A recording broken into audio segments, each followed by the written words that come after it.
आज स्टार्ट करने जा रहे हैं हम रिवीजन सीरीज़ का अपना लेक्चर 3 और चैप्टर पढ़ रहे थे हम hello alkenes and hello arenes. हमने अब रिएक्शन पढ़नी थी nucleophilic substitution. Nucleophilic substitution reaction, और ये सब्स्टिट्यूट कहाँ होगा हमारे पास? बेंजीन रिंग के ऊपर होगा। कोई हेलोजन हमारा बेंजीन रिंग पे अटैच होगा या फिर एराइल हैलाइड्स को मिलेंगे, उनकी हमें रिएक्शन करानी है इलेक्ट्रोफाइल के साथ। फॉर एग्जांपल हमको यूज़ करना पड़ेगा क्लोरोबेंजीन। तो रिएक्शन प्रोसीड कैसे करेगी हमारी कोई भी, इसको समझने के लिए हमें पहले क्लोरोबेंजीन का फंक्शन समझना पड़ेगा। ये माइनस आई इफेक्ट भी लगाता है और प्लस एम भी लगाता है। माइनस आई इसका डोमिनेट करता है प्लस एम से हेलोजेंस के केस में। यहाँ अगर ब्रोमीन लेंगे तब भी वो सेम ही दिखाएगा। प्लस एम इफेक्ट जब लगेगा इसका, ये इलेक्ट्रॉन डेंसिटी शिफ्ट होगी और ये शिफ्ट होगा। ऐसे हमें बेसिकली रेजोनेंस स्ट्रक्चर बनाने हैं इसके क्लोरोबेंजीन के। जो बॉन्ड हमने नहीं छेड़े उनको हम ऐसे लिखेंगे। इनको बनाने का तरीका होता है,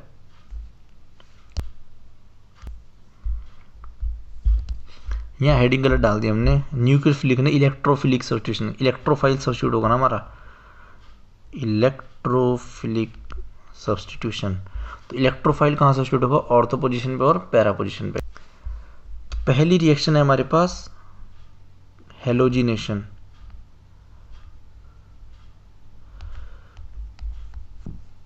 अगर हमें क्लोरोबेंजीन में या फिर कोई भी एराइल हैलाइड में एक्स, यहाँ पे एक्स क्या है? क्लोरीन और ब्रोमीन। तो मैं यहाँ एग्जाम्पल के लिए आप क्लोरीन ही लेके चल लेता हूँ। इसमें एडिशन कराएंगे हम X2 के हमारे पास हेलोजन, और हमें यूज़ करना पड़ेगा एक लुईस एसिड एनहाइड्रस FeCl3 या फिर और AlCl3 एनहाइड्रस। ये भी एनहाइड्रस लेंगे हम, एनहाइड्रस AlCl3। ये क्या है हमारे पास? लुईस एसिड है।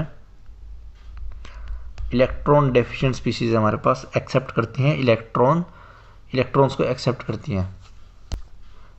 अब अगर मैं यहाँ पे लूँगा X2 की जगह Cl2 तो मैं यूज़ करूँगा FeCl3। अगर मेरे को एडिशन कराना है Br का तो मैं लूँगा Br2 प्लस FeBr3। ऐसा बिल्कुल इजी करने के लिए समझ लो। वैसे Br2 भी लगाना हो FeCl3 यूज़ करके भी हम सब्स्टिट्यूट कर सकते हैं, पर ऐसा थोड़ा अच्छा लगता है समझने में।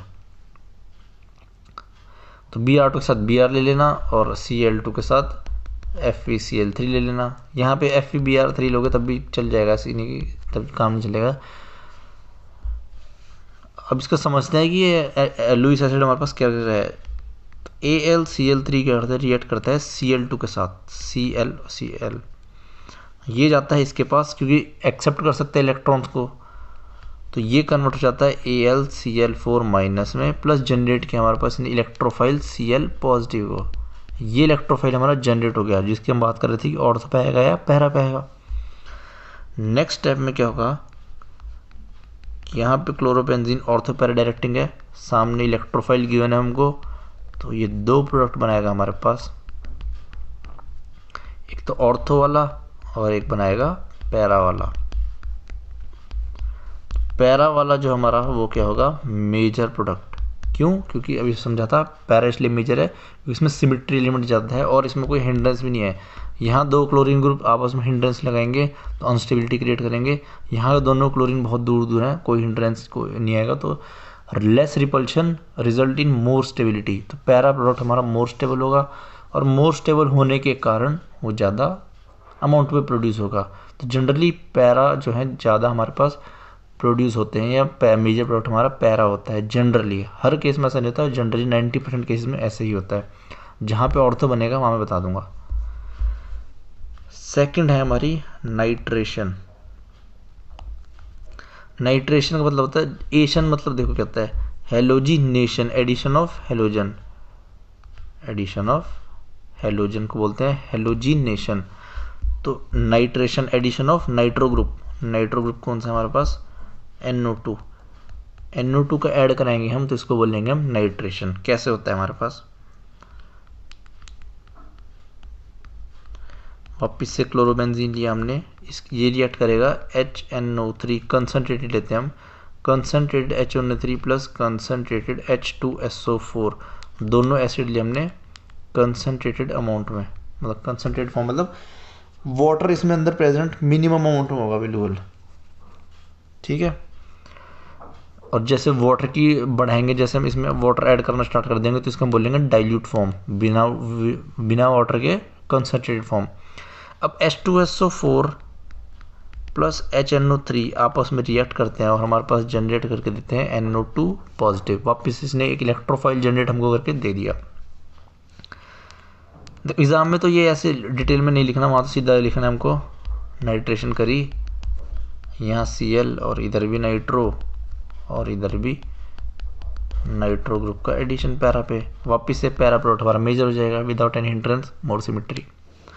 लेकिन हमने अभी जो हमने समझा कि HNO3 और H2SO4 हमको जनरेट करके देते हैं NO2 पॉजिटिव, ये थोड़ा समझने के लिए ज्ञानवर्धक। और इलेक्ट्रोफाइल हमारे पास सामने आगे है, तो इलेक्ट्रोफाइल को ये देखो, ये हाई इलेक्ट्रॉन डेंसिटी है बेंजीन के पास, ये पॉजिटिव चार्ज मतलब इलेक्ट्रोफिलिक है, तो हाई इलेक्ट्रॉन डेंसिटी अटैक करेगी लेस इलेक्ट्रॉन डेंसिटी या फिर इलेक्ट्रो डेफिशिएंट स्पीशीज़ के ऊपर अटैक करेगा बेंजीन की रिंग। तो यहाँ आ जाएगा हमारे पास क्लोरोबेंजीन और नाइट्रो। अभी समझा ना ऑर्थो और पैरा पे क्यों आ रहा है, क्योंकि नेगेटिव चार्ज हमारे रिंग का घूम रहा है ऑर्थो पोजीशन पे और पैरा पोजीशन पे, इसलिए हमारा नाइट्रो ग्रुप ऑर्थो और पैरा पे ही जा रहा है। नेक्स्ट है हमारा सल्फोनेशन। सल्फोनेशन कौन से ग्रुप का एडिशन कराना है हमको, SO3H का।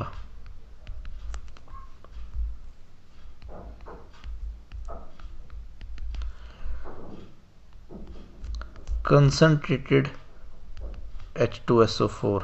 अब यहाँ पे H2SO4 ही अपने आप रिएक्ट करता है, H2SO4 का एक मॉलिक्यूल रिएक्ट करता है H2SO4 के दूसरे मॉलिक्यूल के साथ और हमको जनरेट करके देता है HSO3 पॉजिटिव। ये भी एक इलेक्ट्रोफाइल जनरेट ऐसे करके देता है हमको।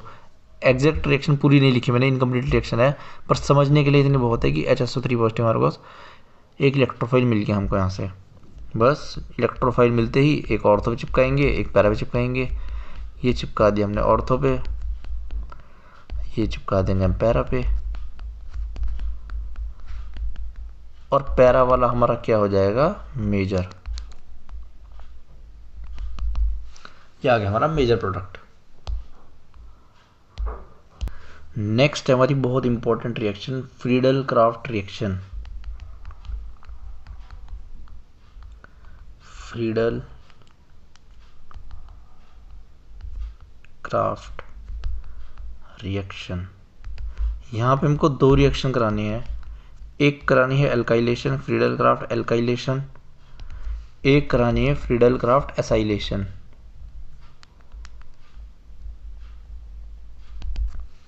एशन से क्या समझाया था, एल्काइलेशन मतलब एल्काइल ग्रुप का ऐड कराना है, और एसाइलेशन मतलब एसाइल ग्रुप का ऐड कराना है हमें। तो एल्काइल ग्रुप क्या होता है हमारे पास, CH3 C2H5 मतलब इथाइल मिथाइल प्रोपाइल ये सब ग्रुप, और एसाइल ग्रुप होता है हमारे पास ये COCH3। ये जो ग्रुप है हमारे पास, ये हो गया हमारे पास एसाइल ग्रुप, इसका ऐड कराना पड़ेगा हमको। तो पहले एल्काइलेशन पढ़ते हैं। क्लोरोबेंजीन में क्या करेंगे, एल्काइलेशन, यहाँ क्लोरोबेंजीन प्लस कोई भी एल्काइल ग्रुप, सपोज करते हैं CH3Cl, हमने ये वाला मान लिया कि ये वाला ऐड कराना है। वापिस से हमको क्या यूज़ करना पड़ेगा, एनहाइड्रस AlCl3। अब AlCl3 क्या कर रहा था, Cl नेगेटिव को एक्सेप्ट कर रहा था, तो ClCH3, तो Cl नेगेटिव यहाँ जाएगा, इसके पास एक्सेप्ट करेगा AlCl3, AlCl4 minus plus CH3 positive. ये जनरेट हो गया हमारे पास इलेक्ट्रोफाइल। इलेक्ट्रोफाइल के जनरेट होते ही क्लोरोबेंजीन ने क्या बोला, इलेक्ट्रोफाइल को मैं कहाँ भेजूंगा, ऑर्थो पे भेजूंगा और पैरा पे। तो क्लोरीन के ऑर्थो पे आ गया इलेक्ट्रोफाइल। दूसरा हमारा रहता है पैरा पे, और मेजर कौन सा होगा, पैरा वाला। क्यों, कि लेस हिंड्रेंस हमको पैरा पे देखनी पड़ेगी, less hindrance result in more stability. ऐसे ही कोई सा ग्रुप ऐड कर सकते हैं, जैसे CH3 CH2Cl, ये वाला भी ऐड करा सकते हैं। बस इन दोनों के अलावा कुछ ऐड मत कराना, क्योंकि इसके आगे थोड़ा एक्सेप्शनल बिहेवियर शो होने लग जाता है रिएक्शंस में, तो यही दोनों ऐड कराना।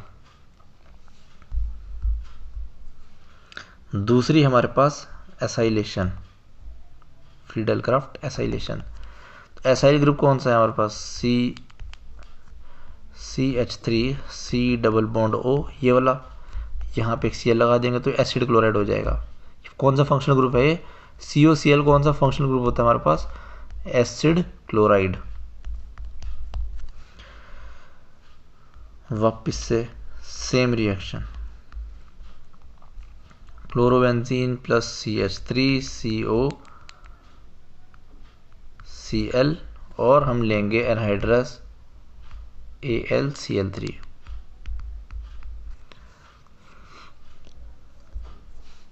AlCl3 क्या करता है? Cl माइनस को एक्सेप्ट करता है। ऑक्सीजन के पास लोन पेयर है, ये बॉन्ड यहाँ गया, यहाँ से गया Cl माइनस बाहर और वो चला गया इसके पास। या फिर ऐसे समझो इसको कि जब यहाँ से Cl माइनस अपने बॉन्ड लेकर गया यहाँ से, तो कार्बन पे जनरेट हुआ पॉजिटिव चार्ज। ऑक्सीजन के पास लोन पेयर्स अवेलेबल थे, तो उसने कार्बन को स्टेबलाइज कर दिया और जनरेट हुआ हमारे पास CH3 C double bond O triple bond O, यहाँ गया positive charge, plus AlCl4 minus. Next step में chlorobenzene CH3 C double bond O CH3, ये इलेक्ट्रॉन शिफ्टिंग ऐसे हुई, नहीं यहाँ गलती लिख देना मैंने, ओ पे आया पॉजिटिव, ये बॉन्ड अटैक ऐसे करेगा और ये बॉन्ड वापस से शिफ्ट हो जाएगा ऊपर, ऑक्सीजन अपने आप को न्यूट्रलाइज कर लेगा। बस इतना ही। यहाँ लग जाएगा CO CH3, एक हमको मिलेगा ऑर्थो प्रोडक्ट, एक हमको मिलेगा पैरा प्रोडक्ट। स्टेबिलिटी किसकी ज़्यादा? पैरा की ज़्यादा। तो स्टेबिलिटी पैरा की ज़्यादा, तो हमको क्या मिलेगा? मेजर हमको पैरा मिलेगा।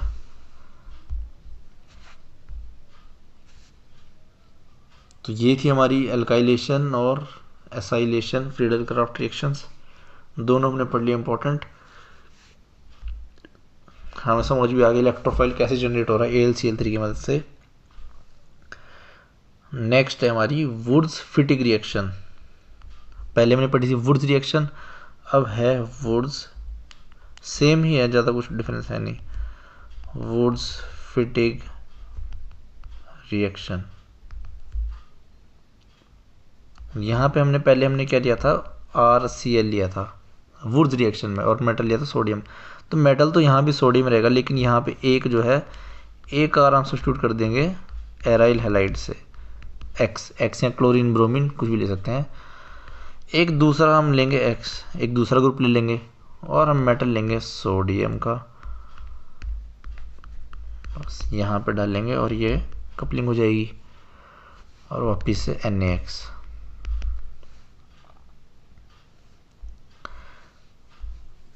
वहाँ पे हमने बस ये एक कंपाउंड लिया था एलिफेटिक का, और दो एलिफेटिक हमने कंबाइन करा दिए थे, तो नाम रख दिया था वुड्स रिएक्शन। वुड्स फिटिंग में क्या है? एक एराइल लेना है, एक एलिफेटिक लेना है, कोई भी, उनको कंबाइन कराना है, तो हमारे पास बन जाएगा कपलिंग ऐसे, एक एराइल के साथ एक R ग्रुप अटैच। दूसरा लाया है हमारे पास फिटिग रिएक्शन। फिटिग रिएक्शन में क्या करना है? दोनों ही एराइल लेने हैं हमको। यहाँ भी X, इसके दो मॉलिक्यूल रिएक्ट करेंगे सोडियम मेटल के साथ, और हमारे पास बाइफिनाइल, ये हमारे पास जो फॉर्मेशन हो जाएगी, ये हमारे पास फिटिग रिएक्शन है। यहाँ दोनों ही एक जैसे एराइल हैलाइड लेने हैं, कंफ्यूज नहीं होना कहीं पे भी। फिटिंग में दोनों एराइल हैलाइड हैं, वुड्स फिटिंग में एक एराइल है और एक नॉर्मल है, और वुड्स वाले में सिर्फ दोनों ही नॉर्मल है, समझ लो, दोनों ही RX हैं, बस इतना डिफरेंस है। दूसरा है हमारे पास न्यूक्लियोफिलिक सब्स्टिट्यूशन रिएक्शन। अब तक हमने क्या पढ़ी? इलेक्ट्रोफिलिक सब्स्टिट्यूशन, अब है न्यूक्लियोफिलिक सब्स्टिट्यूशन। इलेक्ट्रोफिलिक सब्स्टिट्यूशन मतलब इलेक्ट्रोफाइल जो है सब्स्टिट्यूट हो रहा था बेंजीन रिंग पे, हाइड्रोजन की पे सब्स्टिट्यूट हो रहा था खुद को। अब यहाँ पे न्यूक्लियोफाइल आएगा अटैक करने। तो रिएक्शन हमको कैसे गिवन है, क्लोरोबेंजीन की रिएक्शन, बहुत इंपॉर्टेंट रिएक्शन है, बहुत ही इंपॉर्टेंट। NaOH के साथ Na positive Na minus, temperature दे रखा है 623 केल्विन। अगर एग्जाम में टेम्परेचर याद नहीं रहा, वैसे तो याद करके जाना, फिर भी याद आता है कि यार भूल के वहाँ पे, तो लिख देना हाई टेम्परेचर। ये तब के लिए है कंडीशन अगर टेम्परेचर एग्जैक्ट वैल्यू भूल जाओ, या रेंज में भी लिख सकते हैं 600 से 630, कुछ भी याद है कि 600 के आसपास था तो ऐसे लिख देना। प्रेशर भी लिख सकते हैं 300 एटमॉस्फेयर, इसके लिए भी सेम कंडीशन है, अगर प्रेशर भूल जाए वहाँ पे तो हमको क्या लिखना है, हाई प्रेशर। फर्स्ट स्टेप में NaOH, सेकंड स्टेप में वर्कअप कराएंगे H पॉजिटिव एसिड मीडियम में डाल के इसको, ये कन्वर्ट हो जाएगा OH में। ये पहली रिएक्शन गिवन है। फिर जैसे जैसे हम क्या करेंगे इस रिएक्शन में NO2 का इंट्रोड्यूस करेंगे, NO2 को NO2 एक इलेक्ट्रॉन विड्रॉइंग ग्रुप डालते ही, और हमने क्या डाला NaOH, टेम्परेचर आ गया हमारा 443 केल्विन। यहाँ पे था 623, लेकिन एक NO2 के डालते ही जैसे हमने लगाया सब्स्टिट्यूट करा, टेम्परेचर आ गया हमारा 443। सेकंड हम डालेंगे एसिड वर्कअप के लिए, फॉर्मेशन होगा हमारा OH और NO2। जैसे अब हम डालेंगे दो NO2 लगाएंगे हम, यहाँ क्लोरोबेंजीन NO2 और यहाँ डाल लेंगे NaOH। अब टेम्परेचर आ गया 368। टेम्परेचर ऐसे पूछेगा नहीं एग्जाम में, सिर्फ पूछेगा तो ये रिएक्शन का पूछेगा, सारे टेम्परेचर याद नहीं रखने, बस याद रखना 623 वाला, ये इंपॉर्टेंट है। बाकी जगह हम वो तो एक एग्जाम्पल के तौर पे समझ रहे हैं, जैसे जैसे NO2 का इंट्रोडक्शन हम बेंजीन पे करा रहे हैं, वैसे वैसे टेम्परेचर हमारा डिक्रीज होता चला जा रहा है। नेक्स्ट टाइम H पॉजिटिव, यहाँ लग जाएगा OH, यहाँ NO2, यहाँ NO2। थर्ड में क्या है, जब हम तीसरा भी NO2 लगा देते हैं इधर, NO2 अब तो हमें NaOH की भी जरूरत नहीं है। NaOH से क्या रहा था, हमको OH माइनस मिल रहा था ना, हमें इतना ज़्यादा OH माइनस की जरूरत भी नहीं है। H2 डाला और थोड़ा सा गर्म कर दिया बस उसको, टेम्परेचर इतना कम हो गया कि बस थोड़ा सा गर्म करने पर ही हमको यहाँ पे OH मिल गया, NO2 ट्राई सब्स्टिट्यूटेड फिनॉल है हमारे पास 2,4,6 ट्राई नाइट्रोफिनॉल, इसका IUPAC नेम में हो जाएगा। कॉमन नेम है इसका पिक्रिक एसिड।